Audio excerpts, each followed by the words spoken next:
बिल्कुल आप शंकर प्रसाद, जो तस्वीर आप कह रहे हैं, जो मोबिलाइजेशन की तस्वीर आप लगातार कह रहे हैं, जो रक्षा मंत्री राजनाथ सिंह की तरफ से कहा गया कि हमारी तरफ से काउंटर डिप्लॉयमेंट है, मतलब चीन की सेना अगर पीएलए के उस तरफ जो है सेना की तैनाती बढ़ा रही है, आर्म्स एंड एमिनिशन को अगर बढ़ा रही है, तो काउंटर डिप्लॉयमेंट हमारी तरफ से भी किया जा रहा है। काउंटर डिप्लॉयमेंट का मतलब है मोबिलाइजेशन हमारी तरफ से भी किया जा रहा है। ये वही तस्वीरें जो लगातार इस वक्त आप बड़ी स्क्रीन पर देख रहे हैं, ये तमाम वो तस्वीरें किस तरह से लेह लद्दाख की सबसे लेटेस्ट तस्वीरें, इसलिए लगा कि इन तस्वीरों को आप तक पहुंचाना बहुत जरूरी है। लेह लद्दाख की सबसे लेटेस्ट तस्वीरें किस तरह से काउंटर डिप्लॉयमेंट से लेकर सेना की मोबिलाइजेशन लगातार बढ़ाई जा रही है। जनरल हमारे साथ retired lieutenant general Sanjay Kulkarni है। जनरल कुलकर्णी, अब तो कोई डाउट नहीं है ना, सारे सवालों के जवाब मिल गए, बल्कि चीन की भी जो गलतफहमी थी भारत को लेकर, वो भी मेरे ख्याल से दूर हो चुकी है। स्टॉप पॉलिटिक्स और चाइना हैशटैग है हमारे, इस पर आप लगातार ट्वीट करें। जनरल कुलकर्णी। अमन, जनशंकर मेरे बहुत रिस्पेक्टेड सीनियर हैं और मेरे जैसे डीजी इन्फेंट्री रहे, मैं तो उनके बाद बहुत सालों के बाद आया। जो उन्होंने कहा बहुत अच्छी तरीके से समझाया। सिर्फ 2-3 बातें हैं मैं जोड़ने की कोशिश करूंगा कि चीन जो है जिस तरीके से काम कर रहा है, इंफॉर्मेशन वॉरफेयर, साइकोलॉजिकल वॉरफेयर, मुझे लगता है कई हिंदुस्तान के अंदर उसका असर कई लोगों पे शायद हो सकता है। इसलिए कई बार हम लोग राजनीति से हम लोगों ने हट जाना चाहिए। जो स्पेशली जो है नेशनल सिक्योरिटी है, उसमें किसी को शक नहीं होना चाहिए।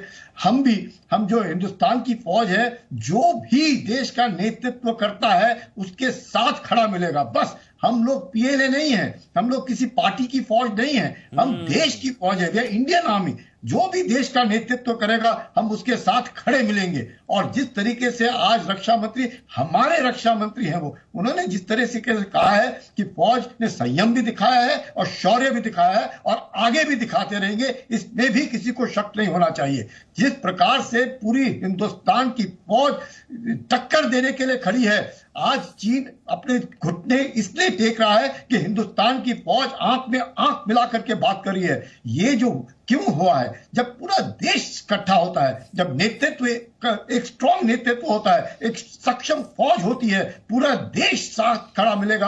आप कभी नहीं देखेंगे किसी भी, जैसे उन्होंने ठीक कहा, national sovereignty is non compromisable. It's a very strong message which has gone to China कि आप कितनी मर्जी बात कर लीजिए, जहां नेशनल सॉवरेनिटी की बात है, वी विल नॉट कॉम्प्रोमाइज। भारतीय सेना का पराक्रम या भारतीय सेना की ताकत दुनिया ने मानी, कांग्रेस कब मानेगी, ये सवाल अपनी जगह। हमारे साथ retired major general Vishambar Dayal है, लेकिन उससे पहले अनुराग भदौरिया है समाजवादी पार्टी से, क्योंकि आज सदन में देश के रक्षा मंत्री की तरफ से जवाब दिया गया और प्रस्ताव की बात की गई। अनुराग भदौरिया, कांग्रेस पार्टी की मजबूरी हम समझ सकते हैं, उन्होंने चंदा लिया है चीन से, राजीव गांधी फाउंडेशन को पैसा गया, चंदा गया है, उनका एमओयू है, तो उनकी मजबूरी चीन को लेकर लॉयल्टी हम समझ सकते हैं। आप लोगों की तो कोई नहीं है ना, आप कोई डाउट या शंका तो नहीं, आप तो नहीं कहेंगे ना हमारी जमीन चली गई, वो भारी पड़ गए, हमारी जमीन चली गई। अब सारी शंकाएं दूर हो गई ना अनुराग भदौरिया, अगर आपने सुना हो राजनाथ जी को। एक बात मुझे राजनाथ सिंह जी की बहुत अच्छी लगी आज, और मुझे लगता है कि संबित पात्रा डिबेट में है, उनको भी इसकी तारीफ करनी चाहिए थी जो उन्होंने तारीफ की नहीं। और हमारे 2 रिटायर मेजर जनरल यहाँ बैठे हैं जिनको मैं सैल्यूट करता हूँ, हमारे आर्मी के हैं, लेफ्टिनेंट जनरल। सबसे बड़ी बात है, राजनाथ सिंह ने जम के आर्मी की तारीफ की और कहा हमारे देश की फौज बहुत मजबूत है। जैसा हम हमेशा से चिल्लाते हैं टीवी पे कि हमारे देश की सेना किसी को घर में जाके घुस के पीट सकती है। लेकिन दूसरी बात उन्होंने बिना बोले बोल दिया कि हमारी कूटनीति फेल है, हमारी आर्मी तो बहुत मजबूत है। हर वक्त पे आर्मी आर्मी आर्मी, तो आर्मी पे शक किसको भाई, हमारी सेना है, हमारी सुरक्षा वो जी जान से करती है, उसमें किसी को कोई डाउट नहीं है। किसी को दिक्कत है तो सरकार से, आपसे ही है कि आपकी कूटनीति फेल हुई है। जैसे आपने कहा कि राहुल गांधी ने पैसे लिए, तो मैं इनसे बार बार पूछता हूं, उन्होंने तो चलो लिए ही, आप भी तो उनको 3000 करोड़ की मूर्ति ले आए, देखिए आप दे आए उनको, हमारे मूर्तिकारों का पैसा उनको दिया है जो हम मूर्तिकार यहाँ बना सकते थे आराम से अपने देश के अंदर में। आपने चाइना को हमारे 3000 करोड़ रुपए क्यों दे दिए उन मूर्ति बनाने के लिए सरदार पटेल की। मैं बीजेपी से पूछना चाहता हूँ, आपने झगड़ा बीजेपी कांग्रेस का बना रखा है, जबकि झगड़ा राष्ट्र का है। ये चाइना हिंदुस्तान की बात है। वो कहते हैं राहुल गांधी, वो कहते हैं मोदी जी है, राजनाथ सिंह वो कहते हैं राहुल गांधी, वो कहते हैं मोदी जी। संबित जी, ये हिंदुस्तान है, ये मोदी राहुल गांधी का नहीं है। ये 130 करोड़ देश का, 130 करोड़ की पॉपुलेशन का देश है। आप इसको हिंदुस्तान बीजेपी का, इसको बीजेपी कांग्रेस का झगड़ा मत बनाइए। और फौज की सेना पे सबको गर्व है। अनुराग भदौरिया, राजनाथ सिंह ने सदन में बोला है कि देश की सेना बहुत बहादुर है, लेकिन ठीक। हम बहादुर नहीं है। ठीक है, हम हमारी कूटनीति पहले, जिसकी वजह से हमारी सेना इतनी मेहनत कर रही है, लेकिन हमारी मेहनत क्योंकि उन्होंने बोला कि 1992 की संधि, सॉरी आपके साथ दिक्कत है, आप रुकते नहीं हैं। आप रुके ना, ब्रेक लगाइए ना इतने साइकिल पर। सर एक मिनट, अनुराग भाई सवाल सुन लगा लीजिए। दी साइकिल हाँ, तो बहुत हाँ, रफ्तार में सवाल बात है। सवाल उसके बाद संबित आप बोलिएगा। हाँ। बस सवाल ये है कि मुझे अच्छा लगा आप राहुल गांधी के साथ या कांग्रेस पार्टी के साथ नहीं, आप कह रहे हैं हमारी सीमा पर कोई कब्जा नहीं हुआ है। क्लियर, मैं मान लूं आपकी लाइन?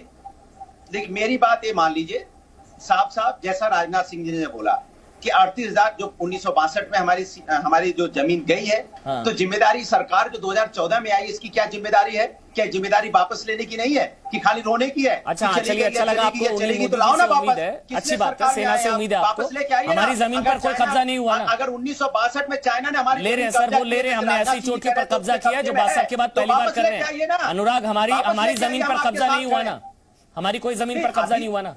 नहीं, अभी तो नहीं हुआ, लेकिन जब अभी हमारी नहीं हुआ। ऑलरेडी कब्जा है, बस भरोसा रखिए, सेना पर नहीं होगा। सेना पर भरोसा रखिए, नहीं होगा, नहीं होने दिया जाएगा। हड्डियां तोड़ दी जाती है। राजनाथ सिंह ने ये 2020 का भारत है, यहाँ हड्डियां तोड़ दी जाती है। संबित पात्रा, उसके बाद विशंबर दयाल।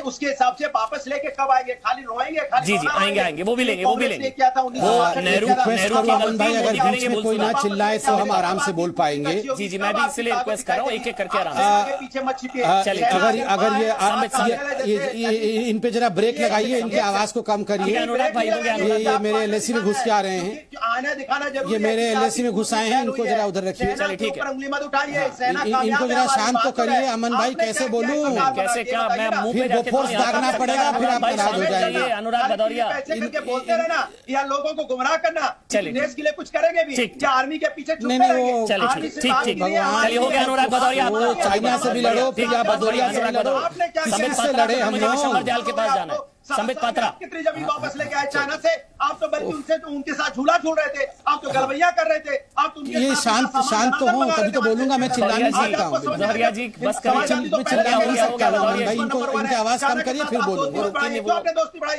चाइना के साथ? आपने क्यों दोस्ती बढ़ाई? तब तो आपने इनकी जरा आवाज को कम करिए, प्लीज। से आप दोस्ती मत बढ़ाइए। क्या हो रहा है? चलिए, इनकी सांस बंद हो जाएगी ऐसे अगर नॉन स्टॉप बोलेंगे तो। शुरू से इतना तो बाबा रामदेव भी ऐसे नहीं कर पाते हैं, इतना सांस, सारा सांस एक साथ ले रहे हैं, सांस छोड़ भी नहीं रहे हैं। अब संबित पात्रा आपको ऑडियो ने बोलोगे ऐसे करके अभी एकदम सीधे होके बोलोगे। चलिए, और ठीक हम क्या ठीक, करें? ओहो, कितने ताकतवर हैं। संबित पात्रा आपको ऑडियो ऑन है, अनुराग भदौरिया आपको मैं ऑडियो शांत बंद है। बैठा हूँ, इनकी आवाज कम मजबूरी के करिए, साथ मुझे फिर मैं करना बोलना पड़ा। शुरू अनुराग भाई करूंगा। प्लीज बोलिए अब आप, संबित पात्रा। उसके बाद विशंबर दयाल मैं आपके पास आऊंगा। देखिए, अभी अनुराग भाई नॉन स्टॉप चिल्ला कर कह रहे थे ये मोदी जी क्या कर रहे हैं? अगर 40,000 स्क्वायर किलोमीटर से ज्यादा जमीन चली गई है, मोदी जी क्या कर रहे हैं? क्यों नहीं लेके आ रहे हैं 2014 के बाद? ये कोई टोटी है क्या कि वहां पे उस कमरे में टोटी रखा हुआ है, जाके उठा के टोटी ले आएंगे? अरे भैया, सर्जिकल स्ट्राइक किया पाकिस्तान के ऊपर, एयर स्ट्राइक किया पाकिस्तान के ऊपर, आप देख रहे हैं किस प्रकार से मैनेजमेंट चल रहा है। ये तो ऐसे लड़ रहा है जैसे टोंटी रखा हुआ है बगल वाले कमरे में, उठा के टोंटी लेके आ जाना है। मतलब किस प्रकार की बेवकूफी, मतलब बेवकूफी भरा हरकत है ये सब, मुझे समझ में नहीं आता है। दूसरी बात है, यहां कहा कि राजनाथ जी ने कहा कि आज कूटनीति फेल हो गई है। कहां कूटनीति फेल हुई है? कूटनीति फेल क्या होता है, यहां मेरे बड़े लोग बैठे हुए हैं, वो बताएंगे। कूटनीति फेल का अर्थ होता है जब आपको यूएनएससी की परमानेंट सीट दी जा रही थी भारत को, तो उस समय नेहरू जी ने कहा नहीं, ये मैं चाइना को सरेंडर करता हूं, यूएनएससी का परमानेंट सीट चाइना को दिया जाएगा, भारत नहीं लेगा। कूटनीति फेल तब होता है जब आप 38,000 स्क्वायर किलोमीटर जमीन बैठे बैठे बर्थडे बनाते हुए आप गिफ्ट कर देते हैं चाइना को, वो होती है कूटनीति फेल। जब आप हिंदी चीनी भाई भाई कर रहे होते हैं और पीछे से आके चाइना आपके घर में घुस जाता है, वो होता है कूटनीति फेल। कूटनीति फेल होती है जब डोकलाम में स्टैंड ऑफ हो रहा होता है और चाइनीज टेंट के नीचे पूरा का पूरा वाड्रा परिवार पकड़ा जाता है चाइनीज खाना खाते हुए चाइनीज ऑनवॉय के साथ। कूटनीति फेल और कूटनीति को जियोपडाइज करना तब होता है जब 2008 में मां बेटे दोनों जाकर चाइना में शी जिनपिंग के साथ, कंट्री के साथ नहीं बल्कि उनके सरकार और उनकी पार्टी के साथ एक परिवार एमओयू पे हस्ताक्षर करता है, जिस पे आपके टीवी चैनल जी न्यूज ने एक बहुत बड़ी खबर ब्रेक की थी कि सुप्रीम कोर्ट ने भी इस पर आश्चर्य जताया था कि हमने तो दो देशों के बीच में करार सुना है, मगर एक परिवार और एक पार्टी और एक देश के साथ करार कभी नहीं सुना है। कूटनीति फेल तब होता है जब लाखों करोड़ों रुपए मां बेटे चंदे के रूप में अपने निजी फंड राजीव गांधी फाउंडेशन में चाइना से ले लेते हैं, यह होता है कूटनीति फेल। यह बोल रहे जाके जमीन ले आओ, जमीन ले आओ। अरे अनुराग भाई, ये टूटी नहीं है बंगलों का, जाके खोल के ले आएंगे, लेकिन कल लाएंगे, हम ही कर लाएंगे। सकते हैं हम। Presenting B News app, available on Google Play and App Store. Download it now.